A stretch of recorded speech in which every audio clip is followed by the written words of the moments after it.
Dalam hadis ini Rasul sallallahu alaihi wasallam menjelaskan kepada kita termasuk sebaik-baiknya kalian. Ya. Tergolong sebaik-baiknya orang di antara kalian, yang paling mulia di antara kalian siapa? Ahasinukum akhlaqa. Orang-orang yang paling baik akhlaknya. Level seseorang, kedudukan seseorang, tingkat derajat seseorang di sisi Allah tentunya. Di sisi Allah ini, ya, bukan di sisi manusia. Tetapi di sisi Allah adalah orang yang paling bagus akhlaknya. Akhlak adalah budi pekerti yang baik. Akhlak banyak pengertiannya. Ya. Akhlak adalah kalau sebagian mengatakan husnul khuluq badlul ma'ruf, memberikan sesuatu kebaikan kepada orang lain, wa kaffal adza, dan menahan kejelekan kita terhadap orang lain, tidak mengganggu orang. Wa talagatul wajh, dan memiliki wajah yang berseri-seri, yang selalu ramah terhadap orang lain. Itu termasuk tanda-tanda akhlak yang bagus. Ya. Tentunya akhlak yang paling bagus adalah akhlaknya Nabi sallallahu alaihi wasallam. Ya, Nabi SAW, Allah SWT sudah memuji akhlaknya Rasulullah, wa innaka la'ala khuluqin azim. Lalu Rasulullah mengatakan, laqad kana lakum fi Rasulillah uswatun hasanah. Sudah ada budi pekerti. Berarti akhlak yang bagus itu bagaimana? Yaitu akhlak yang paling mengikuti Nabi SAW. Itu akhlak yang paling bagus. Makanya ini hadis sebenarnya khiyarukum ahasinukum akhlaqa, sebaik-baiknya kalian adalah orang yang paling bagus akhlaknya, yaitu Nabi Muhammad SAW. Artinya sebenarnya begitu, paling pertama. Siapa yang paling bagus di antara kita? Yang paling bagus akhlaknya. Siapa yang paling bagus akhlaknya? Rasul SAW.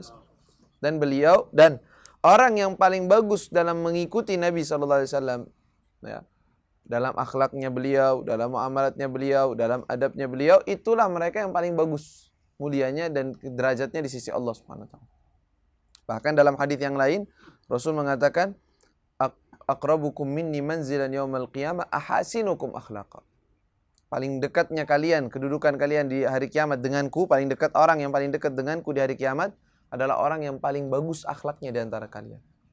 Ya, tentunya akhlak itu budi pekerti yang baik, yang bisa dalam tutur kata, dalam pandangan, dalam tangan, dalam langkah, itu semua memiliki akhlak.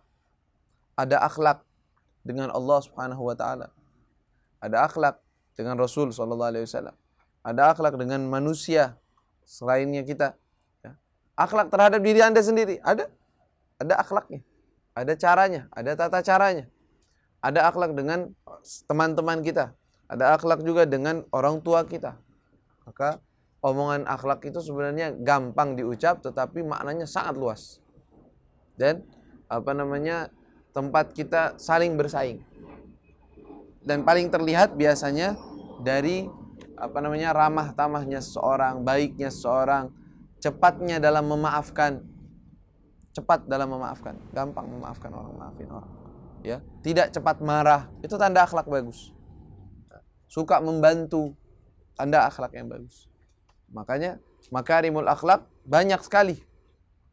Al-Habib Umar punya kitab namanya Ajalatus Sibak, bukan Ajalatus Sibak, namanya Ithaf Ridal Khallaq fi Mahasinil Akhlaq. Ithaf Talibi Ridal Khallaq. Ya, tentang akhlak-akhlak yang mulia. Ya, akhlak berbicara, akhlak tata bicara. Habib Umar punya kitab. Dan kalau nggak salah ada terjemahannya, diterjemahkan itu tentang akhlak. Juga Habib Muhammad Al-Haddar punya kitab, ya, seperti Ajalatus Sibak sama yang lainnya, tentang adab-adab. Ada kitab akhlak juga yang sangat bagus untuk kita baca, Akhlak lil Banin. Akhlak lil Banin yang kita baca dengan ashab yang ada di Ciliwung, kita baca Akhlak lil Banin, itu ada terjemahannya, itu bisa dibaca, mudah dipahami, bahasanya gampang, dan itu dalamnya akhlak, budi pekerti yang bagus. Dan punya ada tingkatannya dari juz 1, 2, 3 sampai 4. Akhlak yang bagus. Itu bisa dikaji dan dibaca untuk bacaannya kita. Ya. Dan nantinya tingkatannya banyak. ada akhlak hanya memaafkan, nahan emosi, ada yang akhlaknya memberi kebaikan, ada yang nanti akhlaknya al-hilim. Al-hilim itu membalas kejelekan dengan kebaikan. Orang buat jelek bukan cuma maafin, bukan. Pertama sabar, itu derajat. Habis itu ente memaafkan, itu derajat lagi lebih bagus. Ada lagi tidak bukan saja memaafkan, membalas dengan kebaikan. Orang berbuat jelek sama ente, harusnya ente marah, kesel, balas. Ente maafkan, ente sabar, ente maafkan, dan ente balas dengan kebaikan. Oh, itu hilim. Ya, itu derajat tinggi, akhlak yang mulia, yang bagus. Dan ini di sini timbul pertanyaan, apakah akhlak itu bisa berubah atau tidak? Akhlak seseorang, ya, bisa berubah atau tidak? Tentunya manusia, setiap orang punya tabiat, punya tabiatnya dia sendiri dari asal tabiat dia. Ya, ada yang cepat memarah, ada yang tidak cepat memarah, ada yang memang cepat untuk memaafkan, ada yang dia itu baik, ada yang dia itu pelit. Dari asalnya, dari jibillah namanya tuh, fitrahnya, atau dari kita bilang tabiatnya dia. Maka akhlak itu yang mulia itu bisa dilatih seseorang. Walaupun beda-beda pelatihannya dan beda-beda masa latihannya, kadang-kadang berbeda. Ada orang memang dia itu baik, gampang untuk memaafkan dari pertama, maka dia itu tambah bagus, bisa dengan gampang memaafkan. Ada orang enggak, emosinya marah, cepat marah, dan enggak bisa maafin orang cepat. Dari kecilnya sudah begitu punya tabiat. Maka orang ini lebih perlu mujahadah lebih besar daripada yang sudah memiliki tabiat bagus. Ya, tetapi semuanya bisa menjadi lebih bagus. Bisa berubah, kalau dibilang bisa berubah. Bisa tambah bagus. Ya, bisa berubah. Kenapa? Kalau tidak bisa berubah, maka apa faedahnya diutusnya para nabi? Diutusnya Rasulullah mengatakan apa? Innama bu'ithtu liutammima makarimal akhlak. Saya diutus untuk menyempurnakan makarimal akhlak. Berarti tadinya akhlaknya jelek, tadinya takut sama selain Allah jadi takut sama Allah.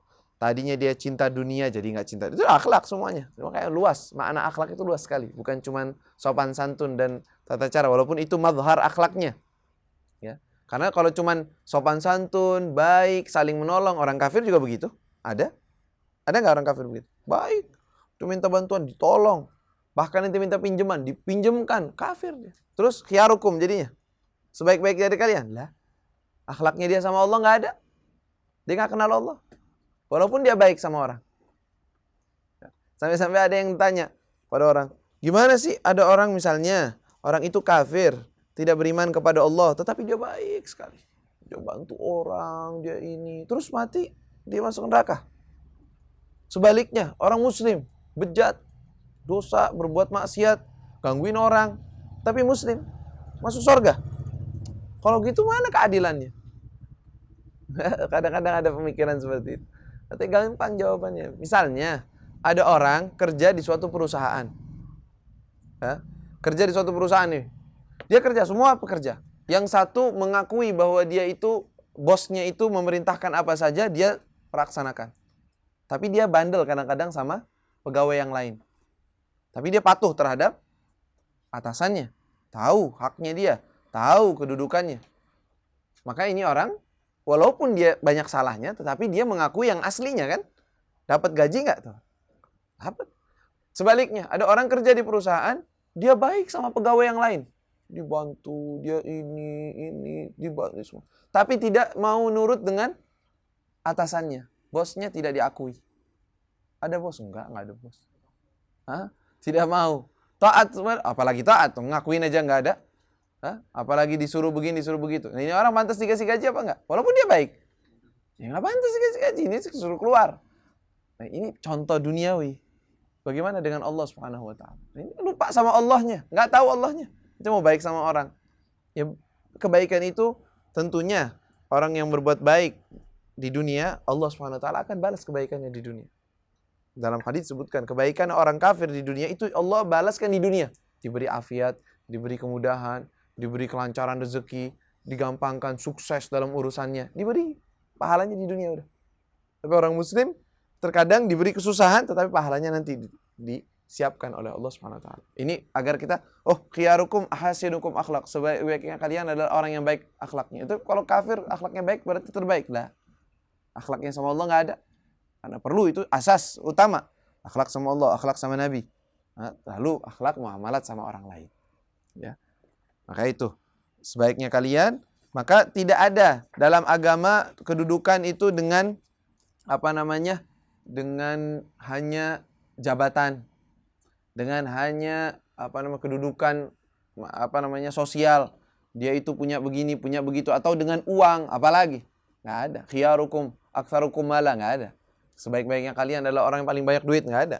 Sebaik-baik kalian yang paling baik akhlaknya. Kalau dia punya duit, dia mampu dan meletakkan uangnya di situ. Dia nggak punya duit, dia juga memiliki akhlak. Maka ini tempat kita bersaing, tempat kita saling berlomba. Paling bagus akhlaknya siapa? Yang paling bagus. Tentunya dengan tahu dulu akhlak yang bagus tuh gimana. Kalau ente nggak ada ilmunya, ya nggak tahu juga dari mana ente dapetin akhlaknya. Dan nanti di sini maknanya sangat luas sekali. Ada akhlak dengan akhlak batin yang nanti itu termasuk dalam kitab tasawuf, dalam kitab Bidayatul Hidayah. Nanti pembahasannya tentang akhlak. Ada akhlaknya nanti. Akhlak sama Allah Subhanahu wa taala, akhlak dengan makhluk, dengan manusia, dengan yang lainnya. Nah, ini hadis yang singkat, khiyarukum ahasinukum akhlaqa.